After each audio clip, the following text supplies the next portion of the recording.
আসসালামু আলাইকুম। শাহিদা কিচেনে সবাইকে স্বাগতম।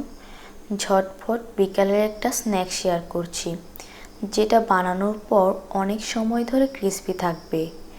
দেখতেও এই স্ন্যাক্সটা একটু আকর্ষণীয়।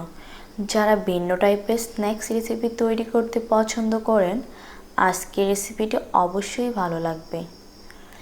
এই স্ন্যাক্সগুলো বানানোর জন্য আগে থেকেই 2টা আলু সিদ্ধ করে ম্যাশ করে নিয়েছি। দিয়ে দিচ্ছি 1 টেবিল চামচ চিলি ফ্লেক্স আর দিয়ে দিচ্ছি 2 টেবিল চামচ কর্নফ্লাওয়ার। হাতের কাছে কর্নফ্লাওয়ারটা না থাকলে সেক্ষেত্রে এখানে চালের গুঁড়া অ্যাড করে দিতে পারেন। আর দিয়ে দিচ্ছি 1 চা চামচ ম্যাজিক মশলা আর কিছু ধনেপাতা কুচি। দিয়ে দিচ্ছি পরিমাণ মতো লবণ।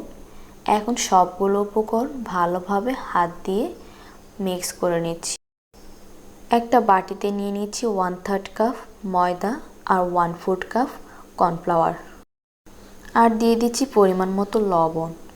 এখন অল্প অল্প করে পানি নিয়ে আমি মসৃণ একটা গোলা তৈরি করে নেব। এই গোলাটা বেশি পাতলাও করা যাবে না, আবার ঘনও হবে না। পারফেক্ট একটা গোলা তৈরি করে নিতে হবে। এই পর্যায়ে আমার গোলা তৈরি হয়ে গিয়েছে। আমি এখানে চিকন সেমাই গুঁড়ো করে নিয়েছি। এখন আমি কর্নফ্লাওয়ারের মিশ্রণটাতে এগুলো গুঁড়িয়ে নিচ্ছি, তারপর সেমাই দিয়ে ভালোভাবে কোটিং করে নিচ্ছি। একইভাবে আমি সবগুলো কোটিং করে নিব। আমি এখানে আলুটাকে ত্রিভুজ আকৃতিতে বানিয়ে নিয়েছি।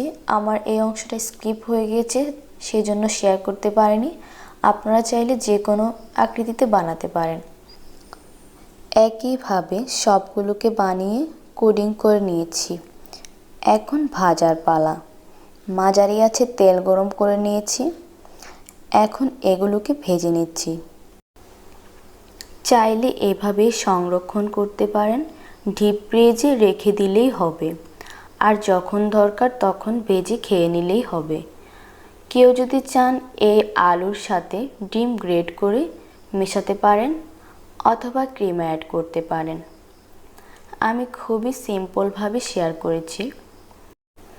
এখন আমি খুব ভালোভাবে উল্টে পাল্টে স্ন্যাক্সগুলোকে ভালোভাবে ভেজে নিচ্ছি। এই পর্যায়ে আমার স্ন্যাক্সগুলো ভাজা হয়ে গিয়েছে। এখন আমি এগুলোকে তেল ছাড়িয়ে উঠিয়ে নিচ্ছি। এখন একটুখানি সসের সাথে পরিবেশন করার পালা। ছোট বড় সকলেই এই স্ন্যাক্সটা খেতে অনেক পছন্দ করবেন। আশা করছি এই রেসিপিটি আপনাদের কাছে ভালো লেগেছে। সবাইকে অনেক ধন্যবাদ জানাচ্ছি আমার রেসিপিগুলো দেখার জন্য।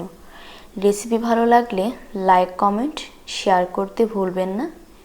সেই সাথে চ্যানেলটি সাবস্ক্রাইব করে রাখবেন আমার পরবর্তী ভিডিওর নোটিফিকেশন সবার আগে পাওয়ার জন্য।